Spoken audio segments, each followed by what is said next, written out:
Forms of you, formal and informal.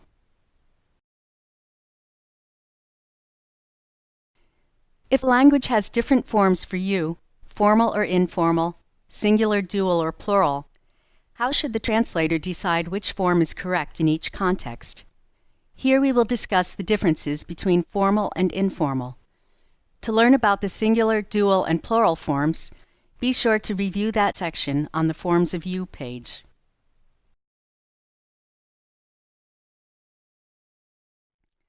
Basically, the formal you is used when addressing someone in authority. The informal you is used when talking with a peer or someone with less authority.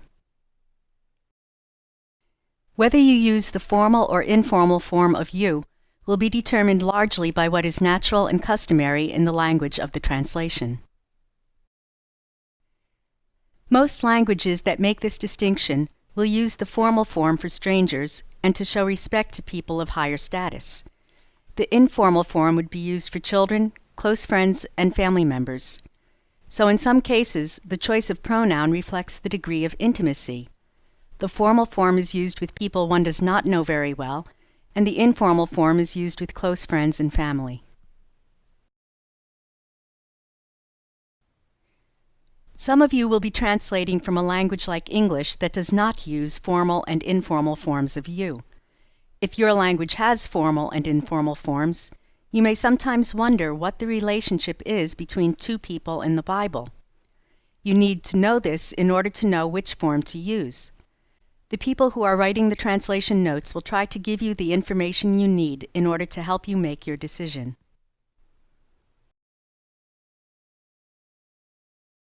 Some of you will be translating from a language that has formal and informal forms of you, such as Spanish and French.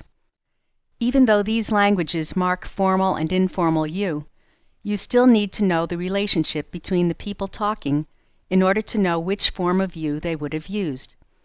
This because the rules in your language may not be exactly the same as the language you are translating from.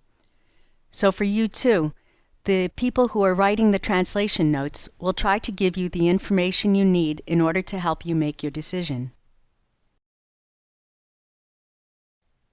Here are some examples of where languages that have this distinction would likely use the informal form of you.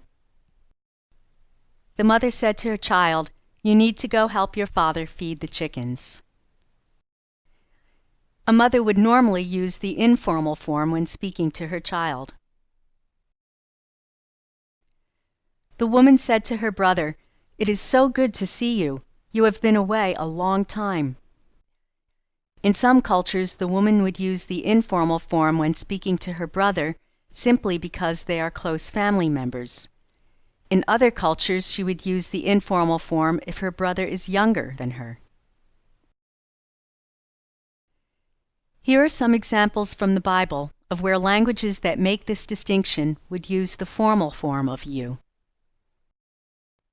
Luke chapter 1, verses 3 and 4. "Therefore, since I myself have carefully investigated everything from the beginning, it seemed good also to me to write an orderly account for you, most excellent Theophilus, so that you may know the certainty of the things you have been taught."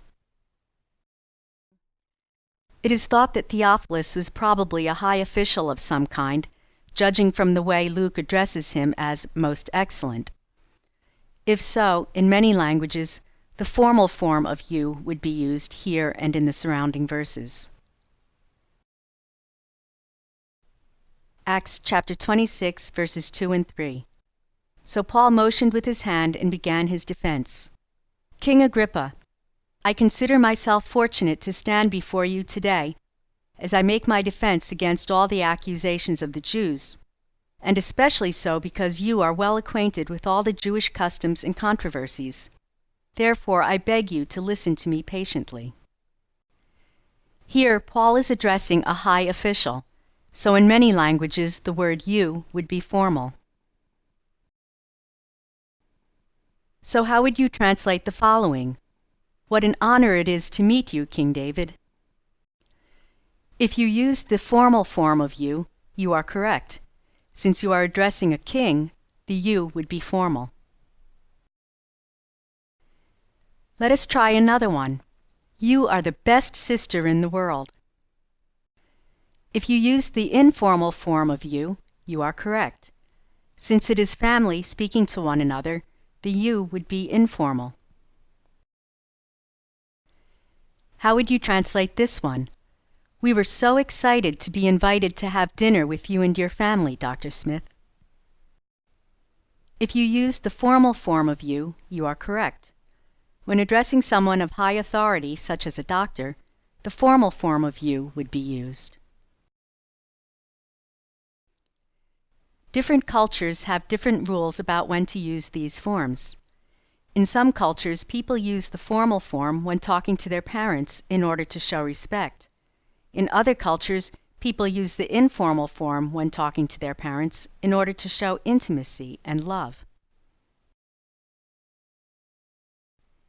In some cultures, people use the formal form when talking to God in order to show respect.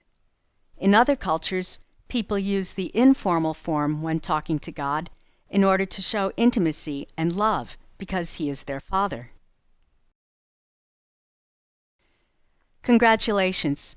You should now be able to determine what factors to consider when deciding whether to use the formal or informal form of you. To learn about singular, dual, and plural, be sure to review the page titled Different Forms of You, Singular, Dual, and Plural.